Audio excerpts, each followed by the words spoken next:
I think, when our marriage did implode in 2005, we've had, at that time, we'd had 18 years of reps of recognizing that part of the reason why our marriage imploded was because we did see each other as the enemy. And I think motives and the assumption of motives play a huge role in the health of a marriage relationship. And so I got to a place where I had just assumed that Trish was not for me and that we were not on the same team. And that assumption then informed how I treated her. It informed the defensiveness that we showed up in conversations with. Yep. But when you make a decision and you truly believe that my spouse is for me, and so they may say some hard things to me, but their heart is for my good, it changes the disposition and the climate of your relationship.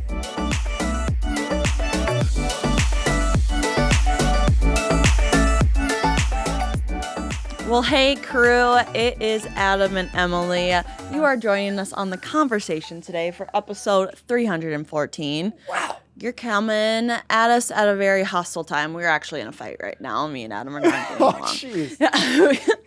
There was a gal who went around the office asking all of us who on staff would be your emergency contact. I almost run Adam's life and he didn't say me.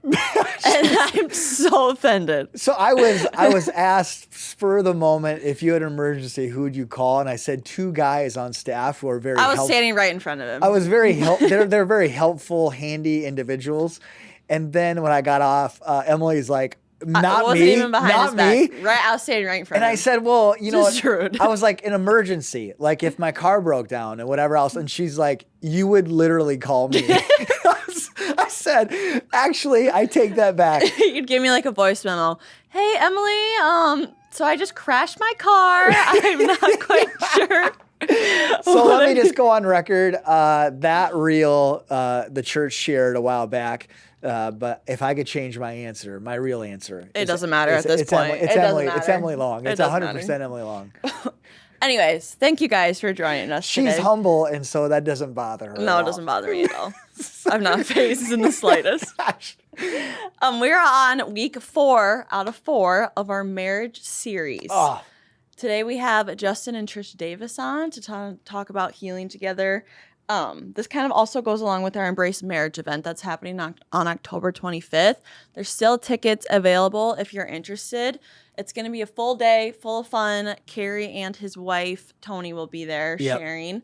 If you are interested in buying tickets for that, it's at IamEmbrace.com/marriage. I genuinely cannot believe we still have tickets available. If you are married and you live anywhere near Sioux Falls, even like 3-4 hours away, this is worth coming to. Make it a high priority. Your marriage matters.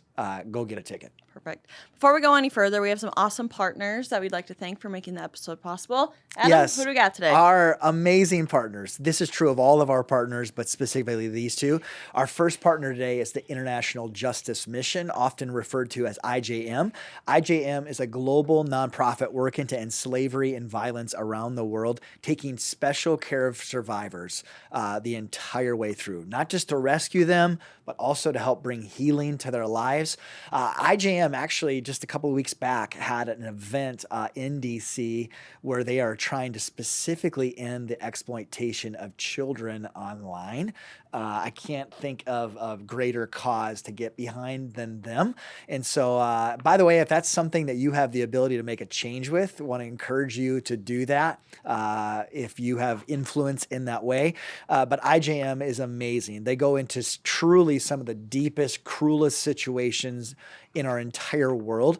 To think about becoming a freedom partner or to learn more about being a freedom partner. A freedom partner is just someone who gives you IJM on a monthly basis. My wife and I are freedom partners. I want to encourage you to go to ijm.org and consider giving a gift to IJM on a monthly basis, whether it's $25, $50, $1,000. I can't think of a better place to invest in than IJM. So IJM.org. Our second partner today is Vernite Mitsubishi. Vernite is a growing faith-based employee-owned company that strives to deliver dreams and transform lives. And I've mentioned that my wife has wanted a Honda CRV. She now has that Honda CRV. What Becky wants, Becky gets. And it is amazing. Again, the customer service. Shout out to Jared Field for being amazing. Becky, who usually hates any type of sales pitch or sales person, was like, I did not feel pressured once. This was such an awesome experience.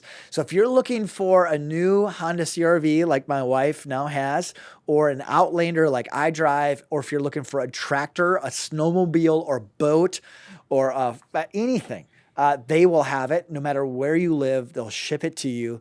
Go check out vernite.com. I promise you will not regret it. I don't look anyplace else. Vernite.com. Thank you for that. So I mentioned at the beginning, today is our last episode of our marriage series. If you missed any of the previous episodes, Adam had some awesome couples on that you could go back and listen to. 3 full weeks of 3 awesome content in there. Yeah, well, literally, I was going to say, listen to this with your husband or wife, like tell them to listen to it. This could honestly be 4 weeks that you even have a small group. If you're a part of a small group this fall, listen to an episode and then get together with other couples. That could be really fun. Like what's stuck out, what challenged you, whatever. That could be really, really good. But this interview with Justin and Trisha was awesome. They're a couple that I've known for years. They were very open and honest about an affair that Justin had years ago. But they also just talk about healing together through a hard season recently. And so I pray that this is helpful, encouraging, and challenging to you. Let's jump in. So Justin and Trisha, just to kick things off, how long have you guys been married? That's the first part. The second part, did you come from healthy marriages? And if you're willing to share, what did that look like? Well, we just celebrated this summer 30 years of marriage. So, just weird because we're only like 40, so I don't know how to do that math, but whatever. 12. No, we wish that we looked young to where people would be like, no, there's no way you guys could be married that long. But unfortunately, that ship has sailed. So yeah, just celebrated 30 years of marriage. We just found out on Easter that we're going to be grandparents. No so our way. oldest son and his wife. Everybody's nervous. I'm going to quit everything I'm doing and hey, grandma, which I'm totally fine with. Like, I've been a little kooky. You must chill. You must chill. I said, I'm going to be really good, but I can't say that you may look out the baby's window and I'll be like, yeah, exactly. We have a stalker. So my parents were married for 36 years before they got divorced. And they probably should have gotten divorced 26 years before. Whoa. So I grew up in a very volatile home. My parents didn't argue all the time, just when they were together. My dad worked 6 days a week. And I remember some of my worst memories growing up were on Sundays because my dad didn't work on Sundays. And we would go to church and my parents would fight literally all day except for the hour that we were at church. And so they ended up getting divorced in 2009 because my dad had just a pattern of infidelity and just a secret life that we didn't know anything about. That kind of, it had been happening for years, but it was revealed in a moment that, just extinguished their relationship. Yeah. And For Trisha, you. Yeah, they were married for 25 years and then went through a divorce and kind of the same, lot of very odd, once in a trillion chance parallels of Justin and I's life. And a lot of those things that when I was 18, my dad confessed to being an alcoholic and had not been faithful in his marriage relationship. And so here we were married, a year into our marriage. We got pregnant 4 months into marriage. And so within a year, lots of life change. And my family blows up. A couple of years later, Justin's family, blows up. Our marriage blows up. So kind of that generational sin and trauma continue to follow us even into our own marriage. Whoa. Okay, so I knew about things that the both of you walked through, but I don't think I'd ever heard just even being that, just the brokenness in your own lives. Just yeah. Yeah, and I think we got married believing that we love God, we love each other, our marriage is going to go up and to the right. You know, we never really took into account the background and the patterns and behaviors that we brought into our marriage relationship because, hey, I'm going into ministry and we love God, we're going to serve God with our life, and so it's going to be fine. And not taking time to really identify some of those wounds that we brought into our marriage ended up really costing us later on in our relationship. Whoa. Okay, so this is the fourth week in our marriage series, and this series honestly has been amazing. The focus today is healing together, grace and redemption after hard seasons. Maybe before I go to anything I was going to ask though, what would you say to a couple who is, you know, they're engaged or whatever, and they maybe haven't done what you just said, kind of done that pre-hard work? Any just quick nuggets of advice, one or two things of like, every couple that's going to get married should do this and this? I think Jesus knew the power of the truth sets you free. So be truthful with one another about the hard things now, to find healing today, to not be in a difficult situation later. And so doesn't mean you have to figure it all out. Doesn't mean you have to have all the answers. None of us do. But being honest with each other, and sometimes honest about the little things, like I'm nervous. I'm honest about I'm nervous about finances, and I just want to be honest with you. I'm nervous about the fact that my parents stayed together and yours divorced. I remember our daughter-in-law saying she was nervous that Micah would follow in our footsteps of his dad's infidelity. So just being honest, I believe Jesus shares that it literally will set you free. But he does conveniently leave out that it will make you miserable first. So I do want to say that. But I think, you know, our goal sometimes when we're getting married is to avoid pain, right? We equate pain avoidance with intimacy. And if we're not experiencing pain in a relationship, then it must be close and intimate. But one of the things that I would encourage a young couple is there's destructive pain that comes from hiding, and there's redemptive pain that comes from truth telling. And I think that's a price that we didn't pay early on, and ended up costing us later. Oh, one last thing on this before we go forward. Would you like just encourage a couple to go on a walk and try to be honest, to any, like, how do I practically do this? Any advice there? Great question. Yeah. You know, I think a lot of times as we're preparing for marriage or early in marriage, there's the physical intimacy that we all know and talk about, but intimacy means to be fully known, right? Yeah. And God created us to be fully known spiritually, emotionally, and physically. And really that's the uniqueness of the marriage relationship, is it's the only relationship where you can be fully known and fully loved emotionally, spiritually, and physically. And so pursuing intimacy, being fully known, is really God's heart for marriage. Yep. And so being in an environment or creating space and time for those conversations to happen only strengthens the foundation of a relationship. And it may feel wobbly at first, and it may feel awkward at first. The goal isn't to confess your worst sin since fourth grade. It's to say, I want this person to know all of me. Yeah. And the beautiful thing about God is he knows us fully and he loves us anyway. Yeah. And that's grace, right? And that we're called to bring that into our marriage relationship. Oof, thanks for sharing that. Okay, so if you're willing to share about a hard season that you've gone through that you needed to find healing after, and you can share about seasons you've already mentioned or something else, like I'm just going to turn it over. Like if you're willing to share about a hard season that you needed healing from. So funny. We're both laughing because in 2022, Justin and I, or 2021, I'm truly dyslexic. So I just want to preface y'all, if I say the wrong dates, fact check me. I'm trying really hard. But we've been in ministry our whole lives. And so we've planted churches. We've been in campus pastor ministry, Yes.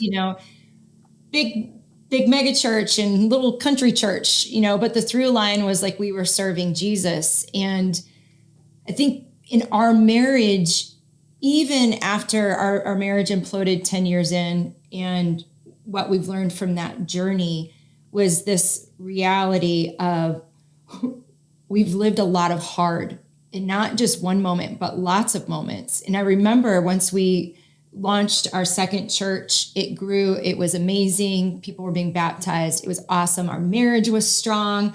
Our family was strong. And then COVID hit and everything just blew up. And the reason I talk about that particular moment, Adam, is like when we talk about our marriage story of infidelity, it makes almost clarity of what the next steps. Sin happened, repentance, repair, healing, trust being broken. But this was a season where everything blew up and there was no sin involved. It was just life happening. And it was a decision that Justin and I had to make, whether we were going to be in it together or if we were going to be adversarial. And what we recognized is that we're not the enemy. We're not each other's enemy. We only have one enemy. And so in 2022, we found ourselves 6 years into a church plant that went from 600 to, after COVID, like 80 people coming back. Yeah. And we were both on staff and we gave our hearts, our kids gave their guts to this church. And it was like we had to make a decision first and foremost in our marriage of like what was going to honor our health. Yep. Before we honored even our kids or the church. And it was just a time of like just seeing that you can do hard things together. Yep. Without imploding. And so I think that's what I think about, and the lessons learned of that is going back to that first piece that I shared with that young couple is we had to get brutally honest.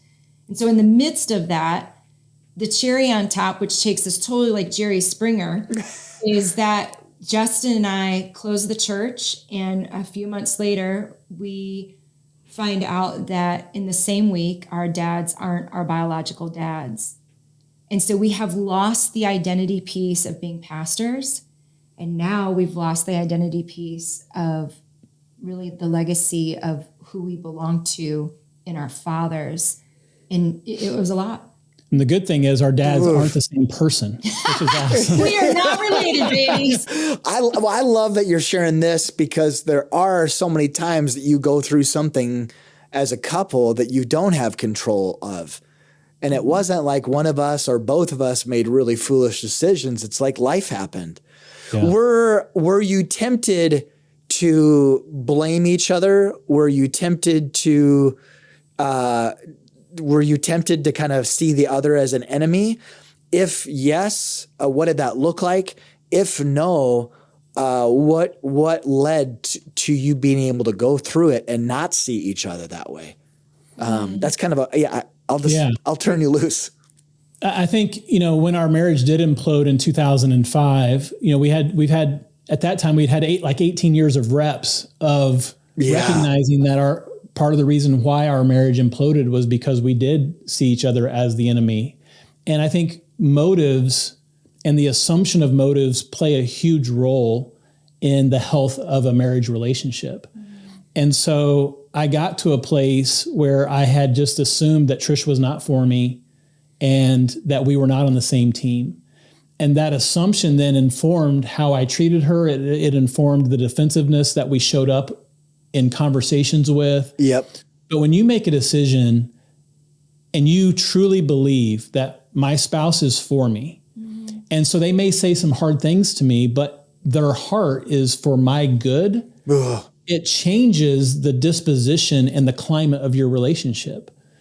And, I love that you mentioned that you had Gary Thomas on because, one of Gary's most famous lines is, marriage isn't to make you happy, it's to make you holy. Yeah. And I'm quoting you, Gary. And I think that is true, but the process of holiness is a painful process. Yeah. And so when you believe that your spouse isn't your enemy, then it gives you perspective to begin to pursue one another, even when you don't agree, even when you have differences of opinion, and even when you're experiencing, for us, was two very traumatic events, right? The closing of the church and the loss of our paternal identity. Those things really helped us turn into each other rather than to face off against each other. That's so good. Would you say that away from reps and just life experience, anything else that played to you guys being on the same page through through two major things that could easily have done this? Is there anything else that you would say, whether it's rhythms, whether it's things you like, we go to see a therapist, or is there anything else that you would say like was helpful for you to be on the same team? Yeah, we have made our counselors so rich. I mean, 100% to just whatever, all that you just said, Adam. Yeah. Like, of course, counseling. And I call it the brain surgery or the brain surgeon principle.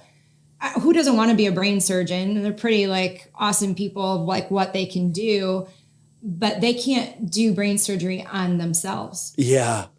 And so it doesn't matter what profession you are in, if you're a pastor, or if you're in a helping profession, or even if you're a counselor. My counselor sees her counselor. Like, counseling is a great place to be heard and seen, and then also to understand. So I would absolutely say counseling, and sometimes not couples counseling. Yeah. Just individual counseling. My friend Brandy Wilson says that the best version of me creates a best version of we.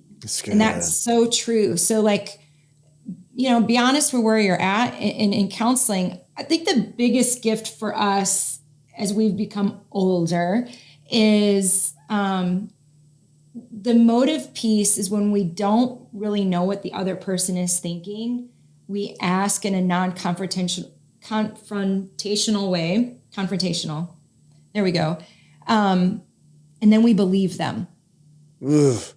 And that's hard. Yeah. So like for me, finding out my dad wasn't my dad is Hispanic. And so my Hispanic culture means a lot to me. But I have spent my whole life proving that I am a Lopez because I am blonde haired and blue eyes. And my dad isn't Spanish. He's Mexican. There's not a lot of blonde hair, blue eyes typically in our culture.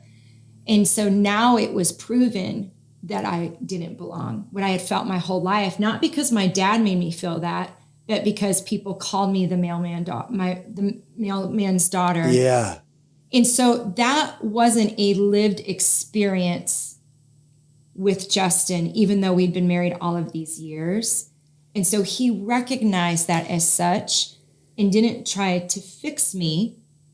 He held space for me by simply asking, is there anything I can do for you? What can I do for you? And when I said, I don't know, he didn't try to fix me. And when I said, this is what I need, he came through without questioning that maybe that's not what I need. Like, he trusted my motives. He trusted me with my own heart. And sometimes our theology can even trip us up. Yeah. Okay, selfless love, Lord, how do I help my spouse? And, which becomes, how do I fix my spouse? But then, the biggest prayer, Micah is kind of our oldest son, has helped us with this, is praying the prayer in our marriage of just simply, Holy Spirit, come. Yeah.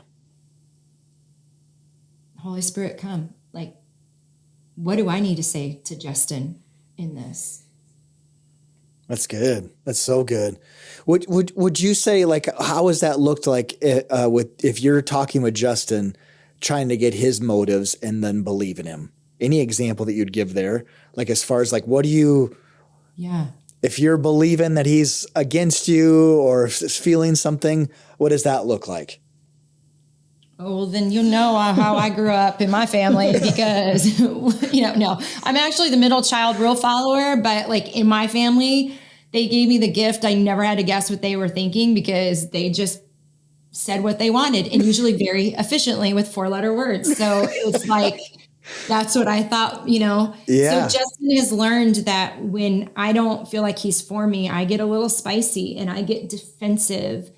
And we've learned to not make that as an excuse to then come after each other with even poor behavior. Yeah. And so there are times that happens, and there are times where I don't handle it well.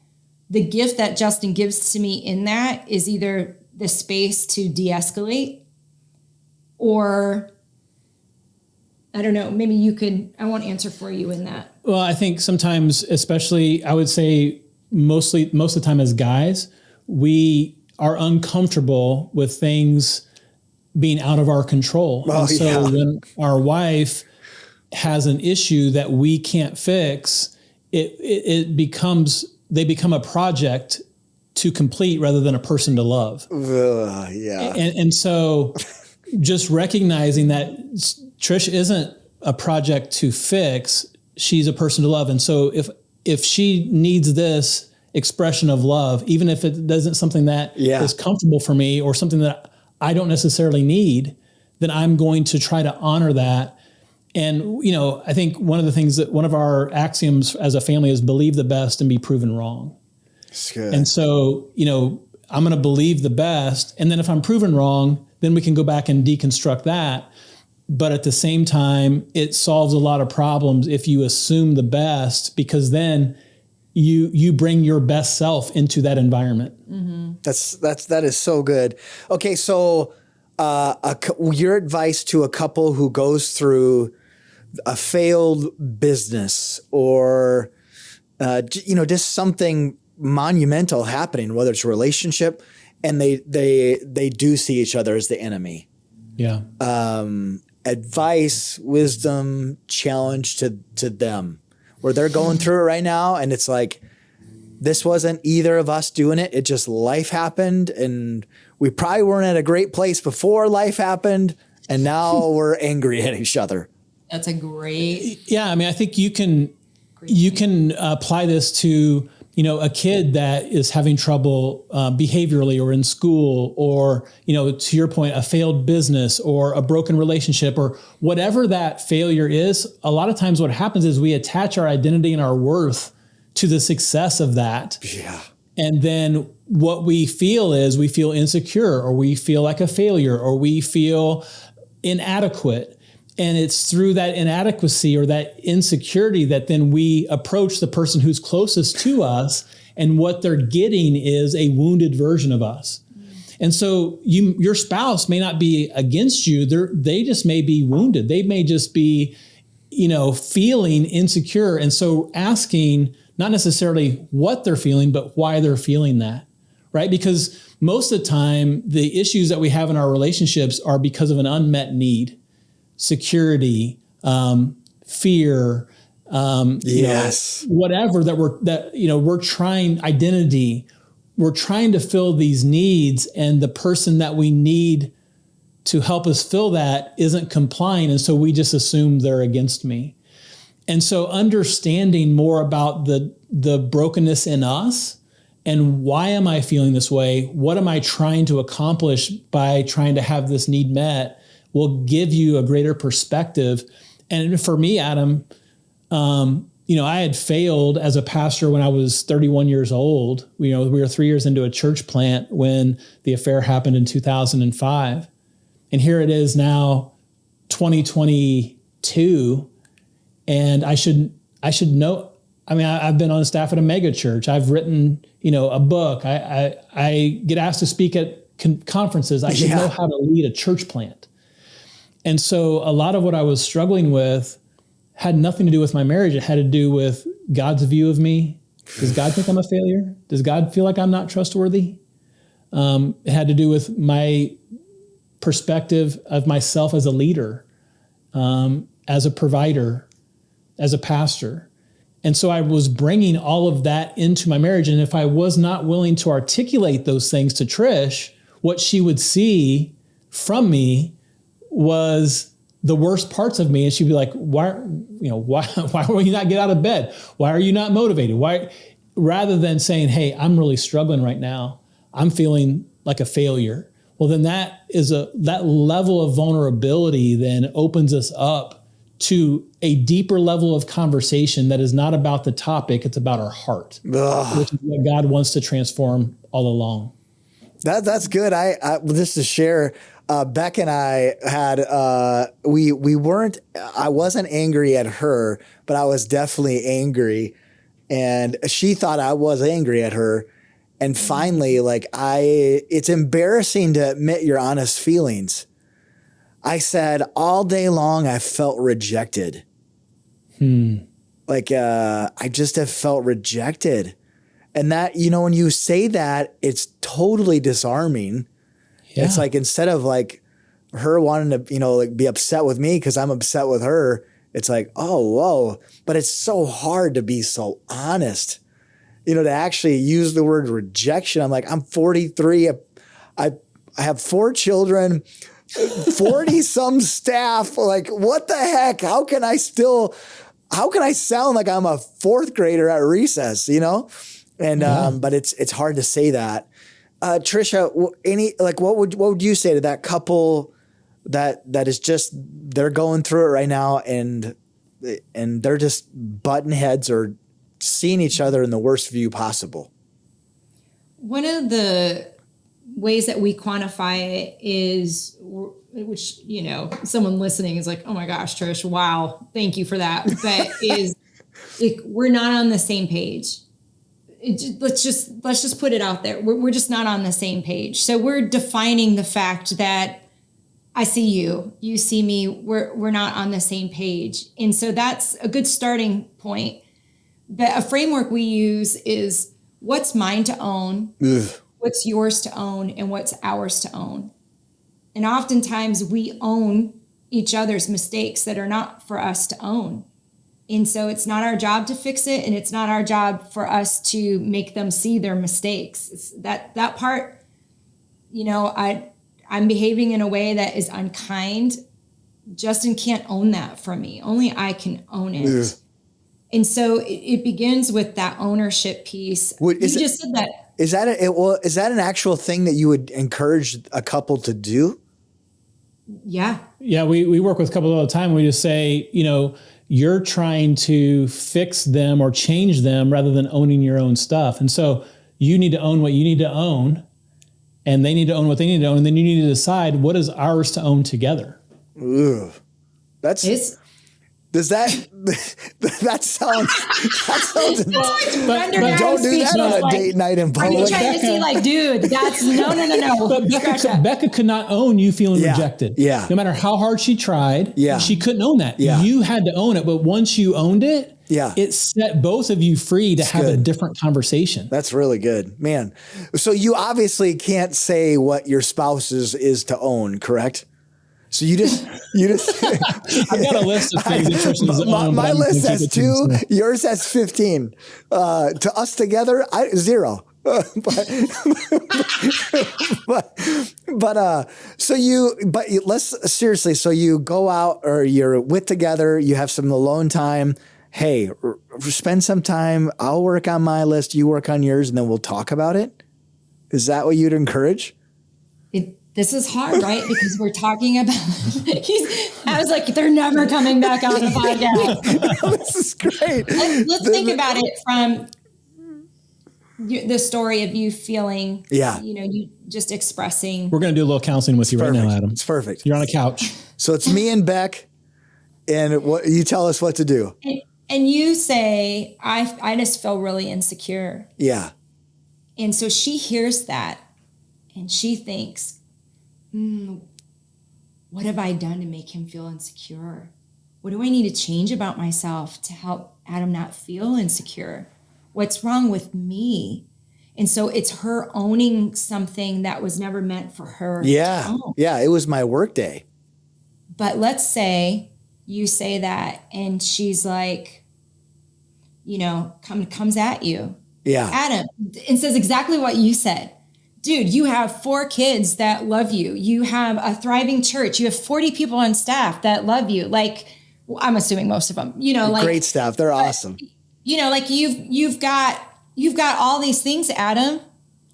And how is that going to make you feel? Well, then that makes you feel like you shouldn't have felt that way. Yeah, I should have never said it. Should have never said it. And not only should you have never said it, you should not feel that way. Yeah. So she's taking ownership for something that was never meant for her to take ownership. And so let's say it goes south and you guys get into a fight about it and you cool off. A couple of days later, you guys come back, and that kind of that framework of what is mine to own, what's yours to own, what's ours to own, is saying, from her perspective, hey, I'm really sorry I came at you. I need to own that. It wasn't my intention. I love you and I think so much of you. So that was just shocking to me. Yep. But I took away that that's how you were feeling. And then for you to say, and so what's ours to own is that work that you're doing right in that moment. Yep. That repair. We talk about the difference between repairing a situation and reclaiming a situation. So repair is having that initial conversation.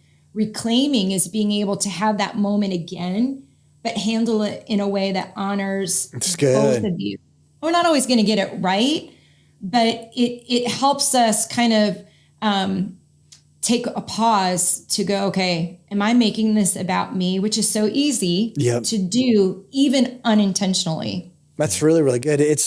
And I feel like we're in a great season marriage-wise, but it ended up being something that has even brought us closer. Like I can sense us, our intimacy just relationally has increased because of that vulnerability. And I was really apprehensive to use the word rejection because it's like, I should not be feeling this. And yet she received it so well. And that's so good. Okay, so what would you say to the couple who is really at a place of, we're butting heads so much, I'm not even sure if I want this anymore. Yeah. And just you can take that anywhere you want to go. Fight. No, just kidding. I think a lot of couples get there, right? Because we live at the same house, but we're not sharing life with each other anymore. Yeah. And you get to a place where you're like, this is what I signed up for, but this is probably as good as it's going to be. Yep. And so it becomes a place of resignation rather than a place of intimacy. I think one of the things that happens is that sense of hopelessness becomes a defeat in that couple's mind because they think we have to change everything for it to work or for it to get better. What we've recognized is you only need to change one thing, right? Because one change in how you approach each other, one change in how you talk to each other, one change in how you pray for each other, that begins a cascading effect to bring long-lasting change. And, we're working with a couple right now. They've been married for 36 years.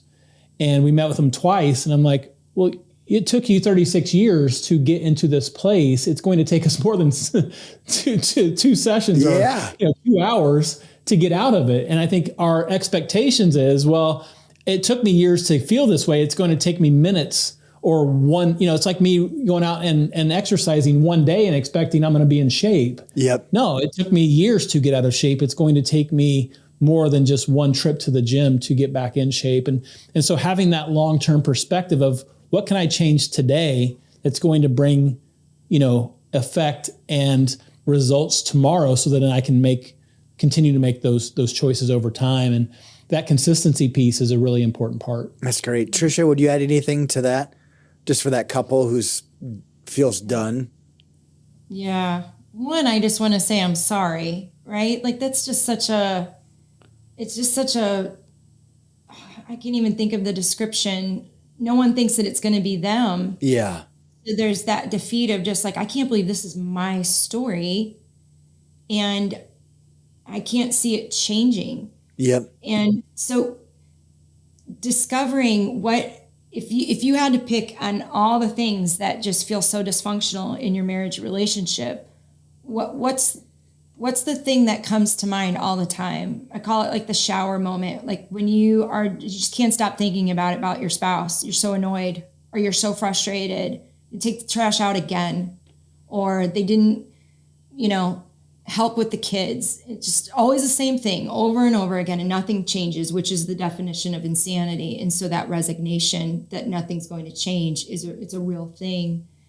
And so starting there, what is the tension point? And going back to kind of that what's mine to own, what's ours to own, is praying, God, is there something that is in my power to change?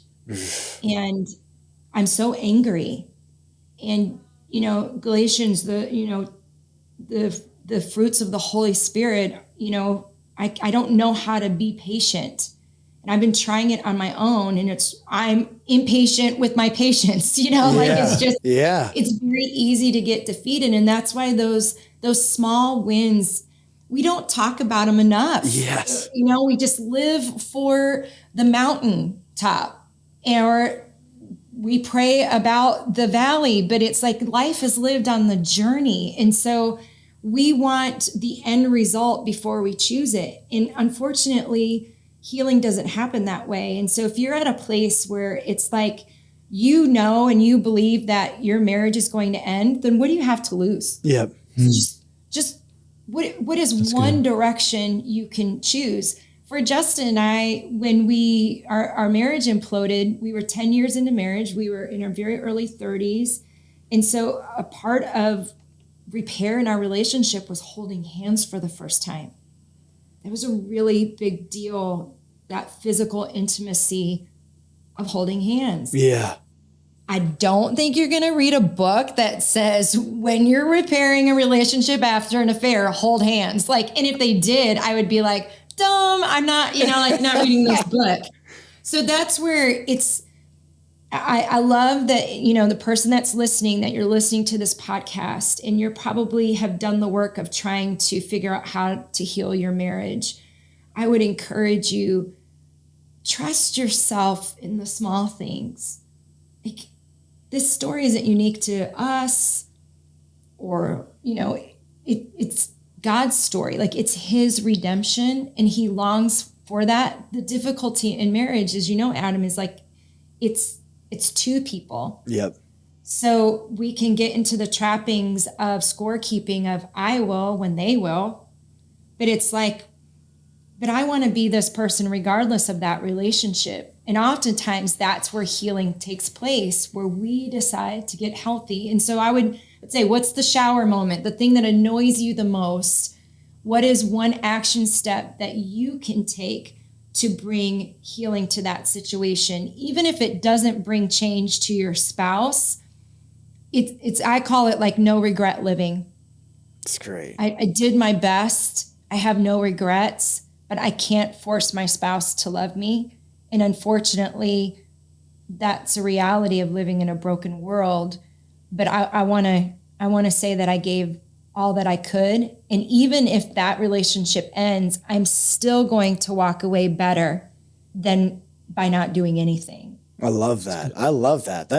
All that was so good. So fast forward, this last question, it's your 50th wedding anniversary. What does success look like? What does that look like for you guys? All these wrinkles pop out of my face just thinking about that. Oh, lots of grandbabies. Yeah, I think even at 30 years, there was a season, especially when we lived in Nashville, where a lot of our ministry was oriented to getting bigger and broader and having more influence. And God has been gracious in that. But I think we want to have influence over the people that mean the most to us. Yeah. And so being around our kids, our grandkids, and having those relationships that are closest to us have the greatest respect for us, that's what I want at year 50, to where they look back and they say, or we look back and we say, man, the choices that we made brought freedom to those who follow us.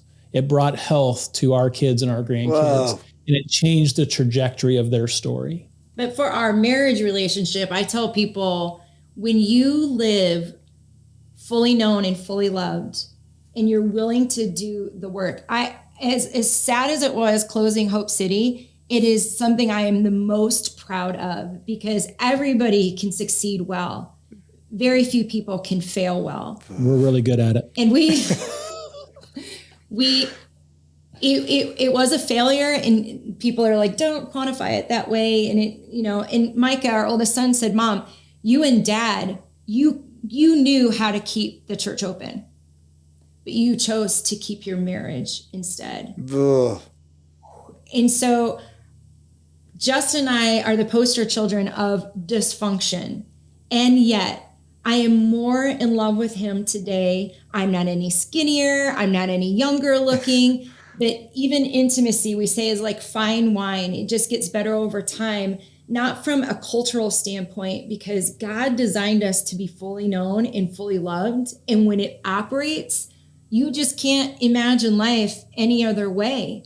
And that's the gift of marriage. It's not always meant to be this grind. And so when we are celebrating 50 years old, my hope that my love is deeper, not because of rose-colored glasses that culture and even the church unintentionally gives us, but that I have these broken glasses that have become a beautiful prism of pain that's been redeemed. And not only do I get to know Justin fully in those areas, I get to see God in an array of colors that it's why people say, I would never wish it on anybody, but if I had to go through it again to be the people we are today, we would choose it 100 times over. Thank you guys so much for joining us today for this awesome conversation between Justin, Trisha, and Adam. Adam, anyone else you want to thank besides our crew? Yeah, thanks to our partners, IJM, Vernity Motor Cars. I thank God endlessly for the both of the organizations. As we wrap up this series, though, on marriage, I have no doubt that this hits some hard areas. Even for my wife and I, honestly, it brings up, marriage is hard. And so I just want to encourage you, if you're at a great place in your marriage, amazing, keep pouring into it. Don't put it in autopilot. I'm amazed by how my marriage can be great one week, and then the next week it's like, who is this person that I married? So keep working on it. But if you're struggling, that's what Becky said. Okay. I was like, jeez. If your marriage is struggling, though, you're not alone. So many couples have seasons of struggling. Want to encourage you to fight for your marriage. Don't mail it in. Fight for your marriage. Get to church every week on a weekly basis. Sit together. There's something powerful about hearing from God, just being together in church. Make it a priority. Get into a small group, specifically a group of couples who are willing to be honest about their marriage, whether it's through a marriage study or just through a book of the Bible, can be hugely important. Go see a Christian therapist, not just a random therapist, but someone who loves Jesus, is well-trained, and is a therapist. Go and see them and fight for your marriage. If you are the part of your marriage that is too prideful, deal with it, address it, get off your high horse, and go to see a Christian therapist. I don't care what level you are at your workplace, you're the boss. Okay, boss, go to see a marriage therapist. If you're just getting married or you're newly married and you're struggling, I just can't encourage you enough to do that. Also, go to the marriage conference. If we still have tickets, get a ticket. We'd love to have you there. That's all I know, though. Have an awesome rest of your week and rest of your day. Thanks, guys.